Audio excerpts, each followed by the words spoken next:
নমস্কার। চলে এসেছি আমার রচিত একটি গল্প নিয়ে, অভিমান। আজ 25 বছরের বিবাহিত জীবন রত্নার। সংসারের সব দিক সামলে ছেলে মেয়েকে ঠিকঠাক মানুষ করার পর আজ অনেকটা হাত পা ঝাড়া সে। সংসারের সঙ্গে সঙ্গে ছোটোখাটো স্কুলের শিক্ষকতাও চালিয়ে গেছে সমানভাবে। স্বামী অম্বরীশ মাল্টিন্যাশনাল কোম্পানির উচ্চ পদে প্রতিষ্ঠিত। এক কথায় তার সুখে স্বাচ্ছন্দ্যে ভরা সংসার। কিন্তু জীবনের উপান্তে এসে কোথায় যেন অপ্রাপ্তি বোধ জন্মেছে রত্নার। অম্বরীশের চাকরির মেয়াদ ফুরিয়ে এসেছে, আর হয়তো কয়েক মাস। অম্বরীশ রত্নাকে বলেছেন রিটায়ারমেন্টের পর সে আর রত্না কোনো একটা হিল স্টেশনে গিয়ে কিছুদিন কাটিয়ে আসবে। রত্নার চাকরির মেয়াদ আর 1 বছর, তাই তারা গরমের ছুটিকেই বেছে নিয়েছে হিল স্টেশনে যাবার জন্য। কিন্তু কে জানে কেন অম্বরীশের এই সিদ্ধান্তে একমত হতে পারছে না রত্না। কোথা থেকে একরাশ অভিমান জড়ো হয়ে যাচ্ছে মনের মধ্যে। তখন সবে বিয়ে হয়েছে অম্বরীশ আর রত্নার। রত্না একবার অম্বরীশের কাছে বায়না করেছিল তাকে হিল স্টেশনে নিয়ে যেতে, কিন্তু অম্বরীশ খুব একটা রাজি হয় না। কারণ সে তার মা বাবা বোনকে একা ফেলে রেখে রত্নাকে নিয়ে বেড়াতে যেতে পারবে না। এ কথা অম্বরীশ ভাবতেই পারে না।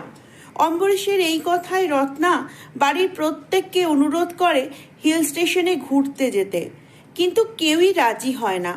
রত্নার শ্বশুরমশাই তার ছেলেকে ডেকে বলেন সে যেন রত্নাকে নিয়ে একটু ঘুরে আসে পাহাড়ে। বাবার কথা অম্বরীশ ফেলে না। শেষমেশ তাদের যাওয়া হয়। যাওয়ার দিনকে রত্না শ্বশুর শাশুড়িকে প্রণাম করতে গেলে শ্বশুর আশীর্বাদ করেন, কিছু টাকাও হাতে দেন। শাশুড়ি মুখের ওপর দরজা বন্ধ করে দেন।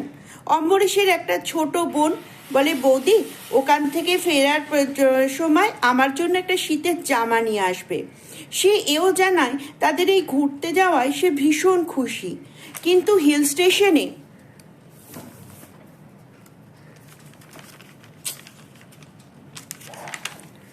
পৌঁছে অম্বরীশের ব্যবহার আজও রত্নাকে তাড়া করে বেড়ায়। হিল স্টেশনে পৌঁছে সে একটি হোটেলে ওঠে। হোটেলে পৌঁছে তার মুখ ভার। রত্না তার আনন্দের কথা বললেই সে চিৎকার করে রত্নার জন্য সে তার মা বাবার মনে কষ্ট দিল। কোনো প্রয়োজন ছিল না, বাবার কথা ফেলতে পারেনি, তাই সে এসেছে। 7 দিনের ট্যুর তার কাছে যেন 7 বছর হয়ে যায়। সাইট সিন দেখতে গিয়ে অম্বরীশের মুখ কালো, কারণ অকারণে রত্নাকে অপমান করে অম্বরীশ।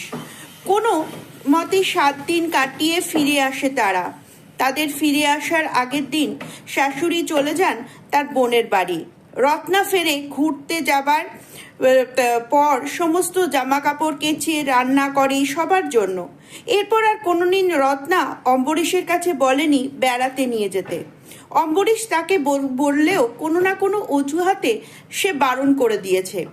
আজ এত বছর পরে এই দিনে হিল স্টেশনে যাবার কথা শুনে রত্নার মন কেমন গুমোট মেঘের মতো জমে থাকা অভিমানগুলো বেরিয়ে আসতে চায়। চিৎকার করে বলতে ইচ্ছে হয়, তুমি আমার ইচ্ছের বিরুদ্ধে আমাকে নিয়ে যেতে পারো না, যেমন বলেছিল অম্বরীশ। নমস্কার।